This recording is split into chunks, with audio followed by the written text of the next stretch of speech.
Today we are going to start on a hands-on series on how to code in Java for beginners. This will be a series which will be focusing on the bare minimum things that you need to know to get you going with programming in Java. Once your foundation is clear, you will be able to explore yourself deeper. So let's get started with the first chapter, which is the basics, where we deal with what is classes, objects, and scopes. The topics that we are going to cover today is what is a class, what is object, what is the relationship between a class and an object, what is scope, and what is scope of a class, its properties and methods. I know too many terminologies here, but we'll make it easy. Let's get on to the first topic, which is class. Let's go by the definition of what is a class. A class is a set or category of things having some property or attribute in common and differentiated from others by kind, type, or quality. Now, that sounds complex. Let's start with the keywords of this definition.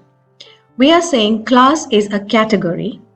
It has some properties or some type or quality which helps us to uniquely differentiate one from the other. This again sounds complex. Let's go with an example. In our real world, we see different kind of people. Though we all come into the category of people or human, we can categorize them under various factors. Let's take the factor called profession.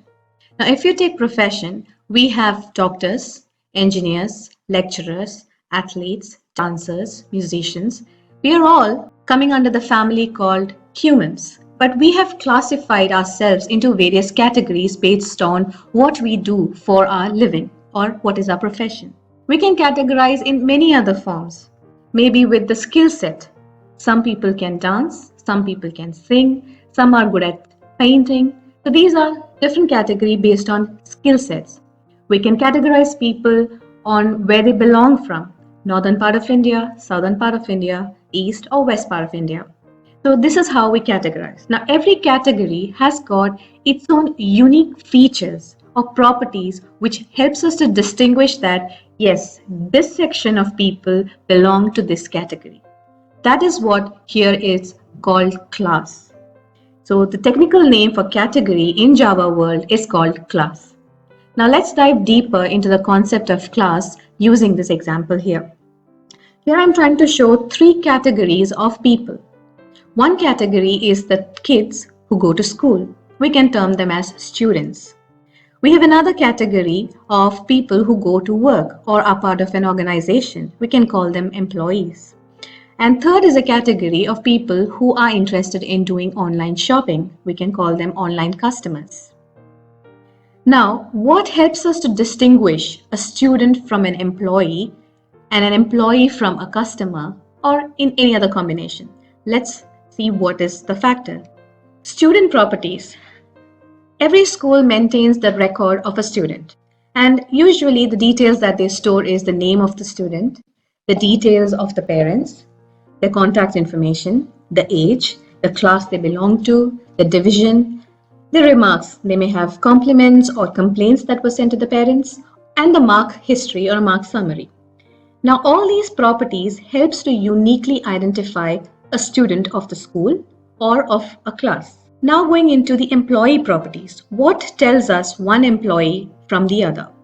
That is again the name of the employee, and there's a unique email ID that calls out which employee is that email for, the personal details like the address or the phone number, etc., the projects this employee has worked for, the salary this employee draws, and the leaves that are left with them or they have applied previously, and many other factors that qualify an employee can be added as the property of the employee. Next is the customer, the online customer category. There are millions of people who log in online to Amazon for shopping. How do we differentiate a customer from the other?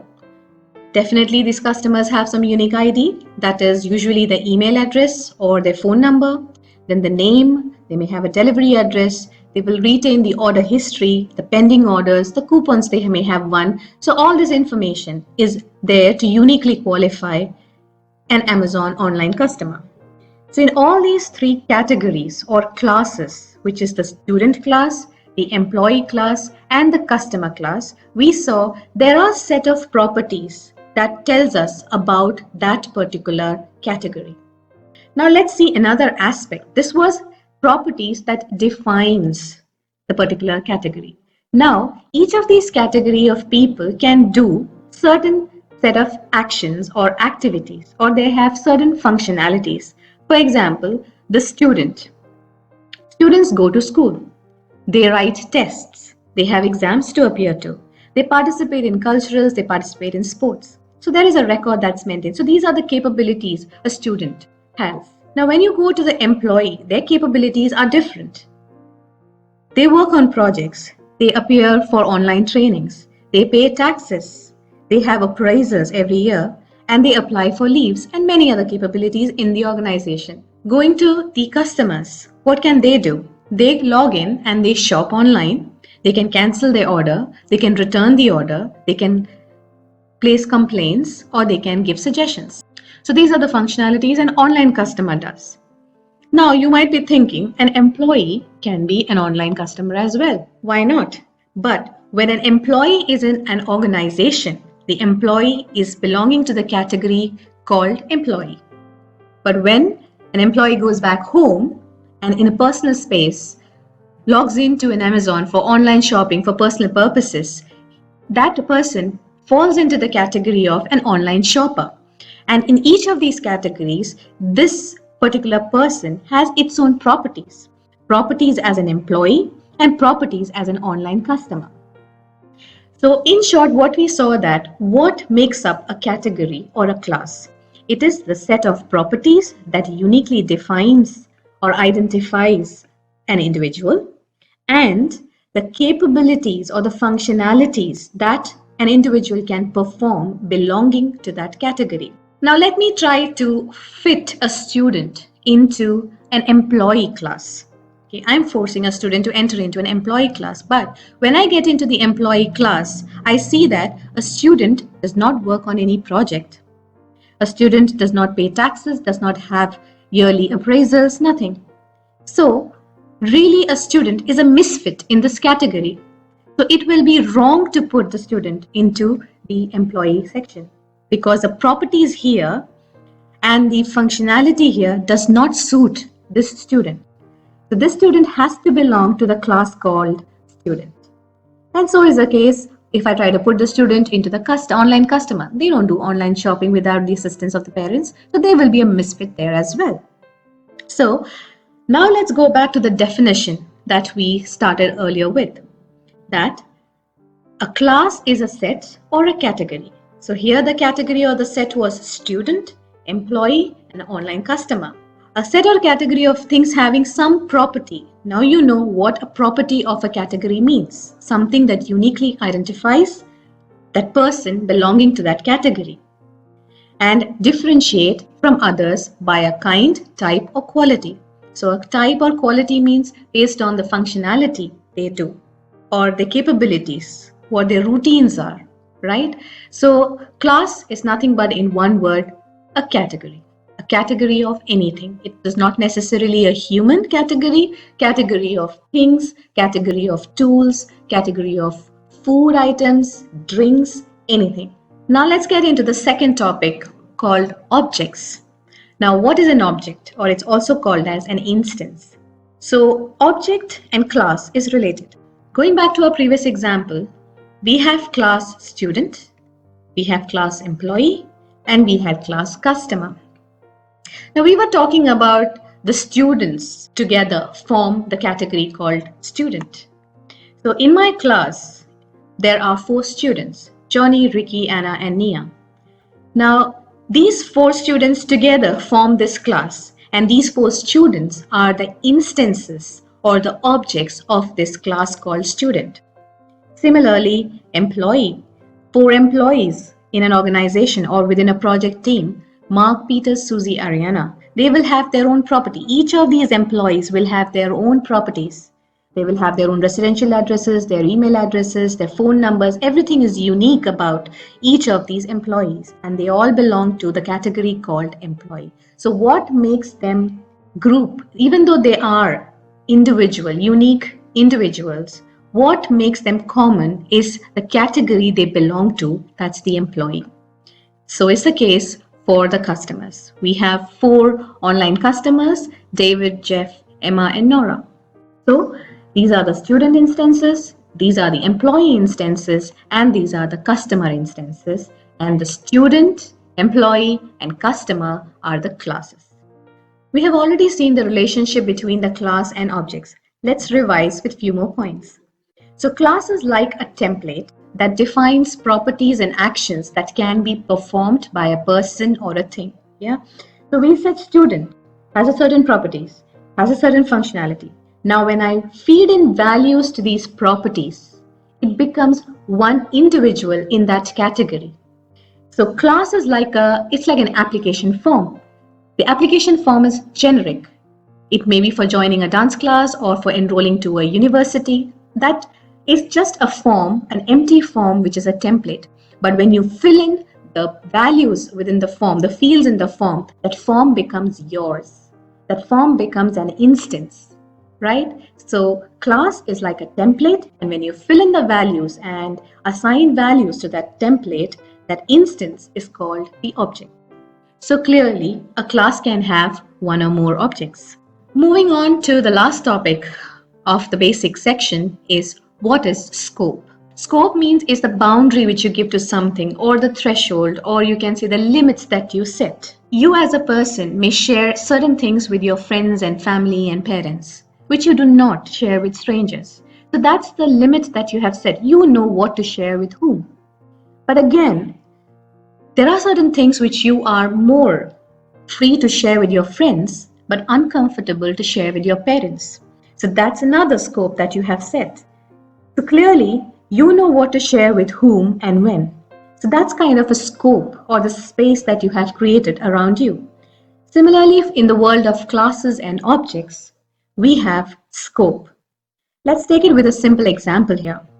This is my house. So this is a private space of mine. Definitely I'll have the key to the doors, and it's me who can go in and out of the house. So that's a private space.